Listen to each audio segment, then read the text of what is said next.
July 10 దేవుని చేత ముందుగానే ఎన్నుకొనబడుట. మనుషులు గనుక దేవుడు మొదట తమలో సృష్టించిన నీతిని కాపాడుకుని ఉంటే క్రీస్తుకు ఆ శిలువ వేదన అవసరమయ్యేది కాదు. ఎందుకంటే మనిషి పోగొట్టుకున్న ఆ పరిశుద్ధతను తిరిగి పునరుద్ధరించడానికే ఆయన ఈ లోకానికి వచ్చాడు. దేవుడు ఎందుకు కొంతమంది మనుషులను ఎన్నుకుని ఇతరులను తమ పాప శిక్షలో వేదనలో మునిగిపోయేలా వదిలివేశాడు? అపోస్తలుడైన పౌలు మనకు ఇలా చెబుతున్నాడు: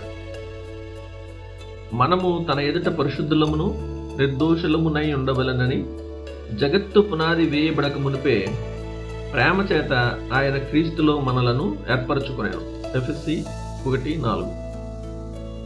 మనంతట మనం ఎప్పుడైనా పరిశుద్ధులుగా మారతామని దేవుడు ముందుగా చూసినందుకు కాదు గాని మనలను పరిశుద్ధులుగా చేయాలని ఆయన స్వయంగా సంకల్పించాడు.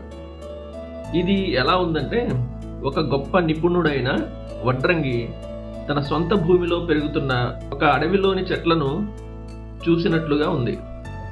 ఆ చెట్లన్నీ ఒకదానికంటే ఒకటి శ్రేష్టంగా ఏమీ లేవు, అన్నీ ఒకేలా ఉన్నాయి. కానీ అతడు వాటిలో ఒక నిర్దిష్టమైన సంఖ్య గల చెట్లను గుర్తుపెట్టుకుని వాటిని అద్భుతమైన వస్తువులుగా చెక్కాలని తన మనసులో ప్రత్యేకించుకున్నాడు.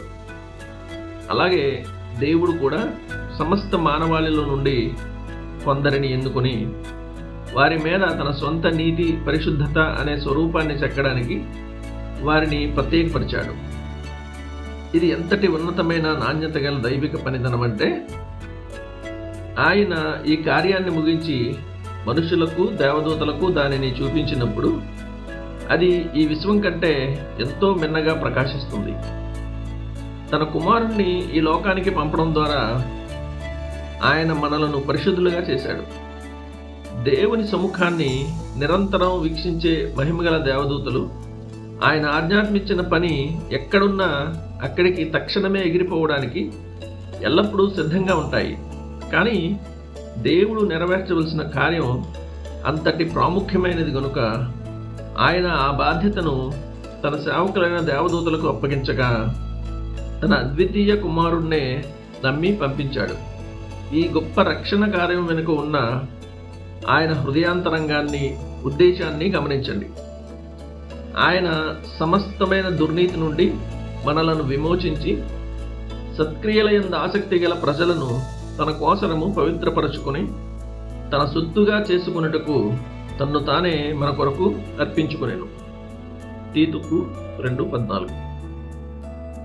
మనుషులు గనక దేవుడు మొదట తమలో సృష్టించిన నీతిని కాపాడుకుని ఉంటే క్రీస్తుకు ఆ శిలువ వేదన అవసరమయ్యేది కాదు. ఎందుకంటే మనిషి పోగొట్టుకున్న ఆ పరిశుద్ధతను తిరిగి పునరుద్ధరించడానికే ఆయన ఈ లోకానికి వచ్చాడు. ఈ పరిశుద్ధత తిరిగి లభించేంత వరకు దేవుని మహిమను గాని మనిషి యొక్క సంతోషాన్ని గాని సంపాదించుకోవడం అసాధ్యం.